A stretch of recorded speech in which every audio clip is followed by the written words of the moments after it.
এছাড়াও ন্যায় বিচারের ব্যাপারে আল্লাহ তাআলা হযরত দাউদ আলাইহিস সালামকে নির্দেশ দিয়েছেন, ইয়া দাউদ ইন্না জাআলনাকা খলিফাতান ফিল আরদ, হে দাউদ আমি তোমাকে পৃথিবীতে প্রতিনিধি হিসেবে প্রেরণ করেছি।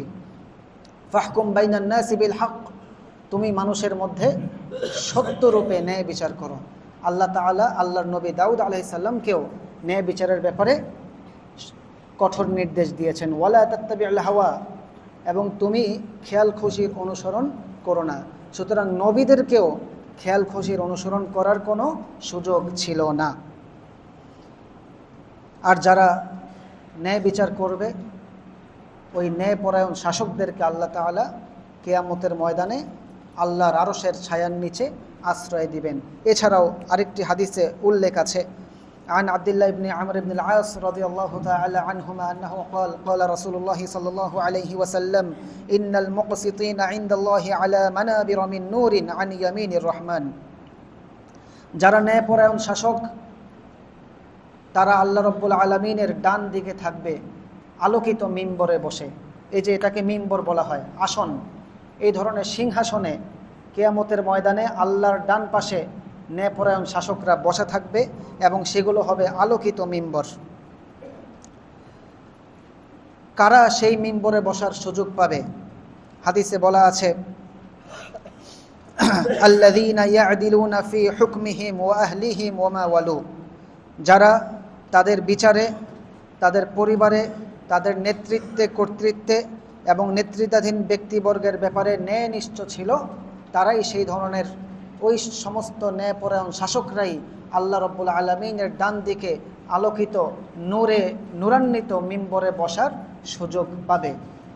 সুতরাং আমাদের উচিত ন্যায়পরায়ণতা এটা যে শুধুমাত্র রাষ্ট্রপ্রধানের দায়িত্ব, বিষয়টা এমন নয়। নিজেদের ঘরের মধ্যেও সুবিচার, ন্যায় বিচার প্রতিষ্ঠা করতে হবে। যারা ন্যায় বিচার করে, যারা ন্যায়পরায়ণ শাসক, তাদেরকে রাসূল সাল্লাল্লাহু আলাইহি ওয়াসাল্লাম জান্নাতি বলে ঘোষণা দিয়েছেন। সুবহানাল্লাহ। রাসূলুল্লাহ সাল্লাল্লাহু আলাইহি ওয়াসাল্লাম বলেছেন, যু সুলতানিন মুকসিতুন মুওয়াফিকুন ওয়া রাজুলুন রহিমুন রকীকুল কলবি লিকুল্লি জি কুরবা ওয়া মুসলিমিন ওয়া আফিফিন মুতাআফফিফ। জান্নাতি তিন প্রকার, এর মধ্যে এক প্রকার হচ্ছে ন্যায়পরায়ণ শাসক, যাকে ভালো কাজ করার সুযোগ দেয়া হয়েছে।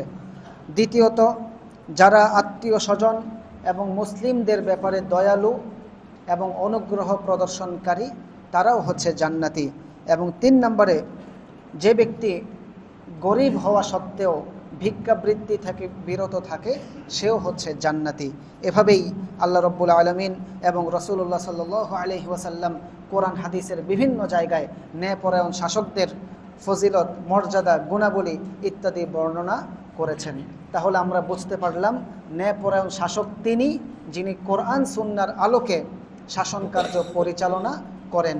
ওই ধরনের ন্যায়পরায়ণ শাসকদেরকে আল্লাহ তাআলা হতাশ করবেন না। কিয়ামতের ময়দানে এই পৃথিবীতে শাসকরা যেমন সম্মানিত থাকবে, কোরআন সুন্নাহর আলোকে ওনারা যদি রাষ্ট্র পরিচালনা করেন, কিয়ামতের ময়দানেও আল্লাহ তাআলা তাদেরকে আরশের ছায়ার নিচে আশ্রয় দিবেন এবং সুন্দর আলোকিত মিম্বরে আল্লাহ তাআলার ডান পাশেই তাদেরকে মিম্বরে বসার সুযোগ প্রদান করবেন। সুবহানাল্লাহ।